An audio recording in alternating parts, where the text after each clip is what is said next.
नमस्कार, यह है कहानियों का अद्भुत संसार किस्सा कहानी। और किस्सा कहानी में मैं मंजीत ठाकुर आपको सुना रहा हूं आचार्य चतुरसेन शास्त्री का लिखा उपन्यास वयंग रक्षामा।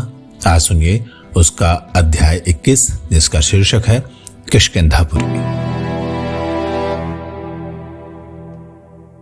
वन पर्वत उपत्यका सबको पार करता हुआ धीर शिरोमणि रावण अंततः पंपा सरोवर पर आ पहुंचा। वहां की भूमि समतल थी, घाट सुंदर और सुगम थे। सरोवर के नीचे की भूमि बालुकामय थी। असंख्य नीलकमल और रक्तोत्पल उस सरोवर की शोभा बढ़ा रहे थे। वहां पंपा के जल में विचरने वाले हंस, कुरर, कारंडव और क्रौंच आदि पक्षी मधुर स्वर में कूज रहे थे। वे हिंसा को जानते ही नहीं थे। अनगिनत वानर अपनी अपनी पत्नियों के साथ वहां विहार कर रहे थे। पंपा के तट पर फल फूल वाले इतने वृक्ष थे कि सरोवर का तट उनसे ढक गया था। सरोवर के पश्चिम तट पर ही महामुनि मातंग ऋषि का आश्रम था। उस आश्रम में 1000 वटुक वेद पढ़ते थे और ब्रह्मचर्य धारण करते थे। आश्रम में अनेक वानर कुमार ब्रह्मचारी वेद पाठी थे। अनेक यति तपस्वी व्रतधारी पुरुष स्त्री वहां तपस्वी का जीवन बिताते थे। इसी आश्रम में एक अमोघ प्रभाव वाली महिला शबरी रहती थी। वो जाति की तो निषाद थी, परंतु महाज्ञानवती एवं तपस्विनी थी। शबरी का प्रताप उस सरोवर के अंचल में विख्यात था। सरोवर के सम्मुख ही ऋष्यमुख पर्वत था। ये पर्वत जैसा मनोरम था, वैसा ही दुरारोह भी था, यानी इस पर चढ़ना बहुत मुश्किल था। इस पर्वत पर सांप बहुत थे।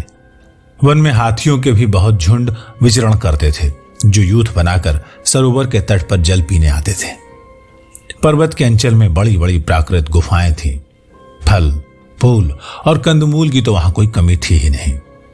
रावण ने सरोवर में स्वच्छंद स्नान किया, तृप्त होकर कंदमूल फलों का आहार किया। फिर वह मुनि के आश्रम में गया। महामुनि मातंग ऋषि तथा शबरी ने रावण का आतिथ्य किया, उसे अर्घ्य पाद्य दिया। इसके बाद रावण ने किष्किंधा नगरी में प्रवेश किया। उस स्वर्ण नगरी में स्वच्छ सुगंधित पवन प्रवाहित था। उसमें विंध्य पर्वत के समान ऊंचे गगनचुंबी प्रासाद थे। नगर में अनेक रंग स्थलियां थीं। वानर नागरिक और उनकी पत्नियां सजी हुई पालकियों में इधर उधर जा रहे थे। वानरी महिलाओं की सवारी के आगे सैनिक शंख ध्वनि करते जा रहे थे। ये सैनिक दैत्यों और दानवों के समान पराक्रमी और वीर थे। बाली के सेनापति का नाम विनत था। यह वीर पर्वत के समान भीमकाय था। वो मेघ की भांति गर्जना करता था। वानरगण विविध स्वर्णाभरण अंग पर धारण किए, स्वर्ण किरीट सिर पर रखे बड़ी आन बान से यहां घूम रहे थे। यहां इंद्रपुत्र महाबली बाली और सुग्रीव 2 भाई राज्य करते थे। बाली का शरीर लोहे के समान कठोर था। जब वो मुदगर लेकर युद्ध में उतरता था, तब बड़े बड़े योद्धा भी उससे पार नहीं पा सकते थे। वो अब तक किसी भी वीर से परास्त नहीं हुआ था। ऋषिमुख पर्वत पर कभी 7 ऋषियों के आश्रम थे। अब उनके स्थान पर 7 विशाल ताड़ के वृक्ष थे। उन्हीं के निकट किष्किंधापुरी थी। रावण राजपथ, वीथी, अट्टालिकाएं देखता हुआ राजमंदिर की पौर पर जा खड़ा हुआ। राजमंत्रियों ने उसे अतिथि अभ्यागत जानकर अर्घ्य पाद्य से सत्कृत किया, परिचय पूछा और आने का कारण जाना। मंत्री तार ने कहा, आप तनिक विश्राम कीजिए। वानरराज बाली समुद्र तट पर संध्योपासना के लिए गए हैं। यह उनका नित्य नियम है। आप उनसे युद्ध याचना कर सकते हैं अथवा किसी भी वानर से द्वंद्व रच सकते हैं, जिससे हमारा भी मनोरंजन होगा। परंतु रावण ने कहा, मंत्री प्रवर, मुझे वानरराज के दर्शन की उत्सुकता है। मैं वहीं जाकर उनसे युद्ध याचना करूंगा। अन्य वानरों से द्वंद्व करने का मेरा क्या प्रयोजन है?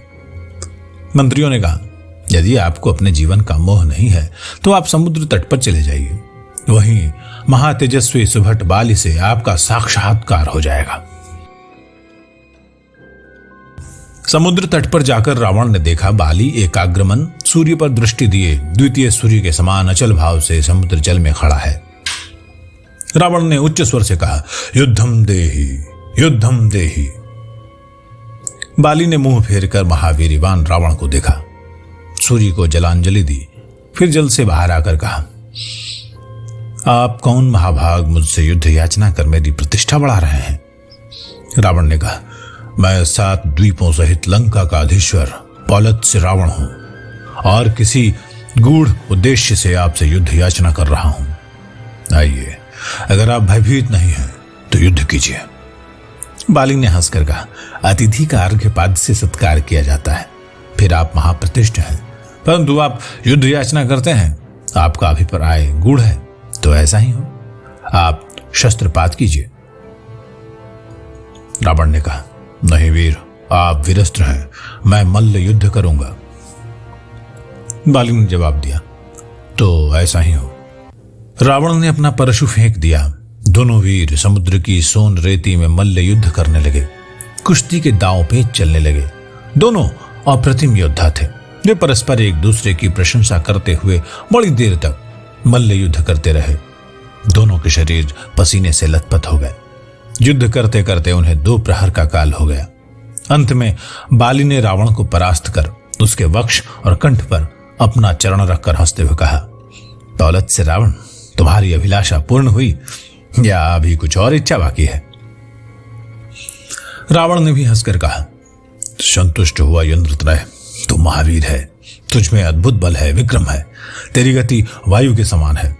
मैं विश्रवा मुनि का पुत्र पौलत्स्य रावण, 7 द्वीपों सहित लंका का अधिपति, तेरा अभिनंदन करता हूं।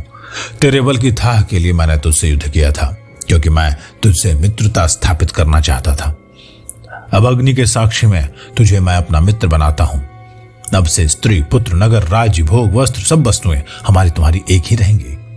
हम तुम दोनों मिलकर ही इनका उपभोग किया करेंगे। रावण की ये वचन सुनकर बाली प्रसन्न हो गया। उसने उसके कंठ से अपना चरण हटाकर कहा, मैं तुझ पर प्रसन्न हूं। तू श्रेष्ठ कुल का वीर है, पूज्य है, श्लाघ्य है।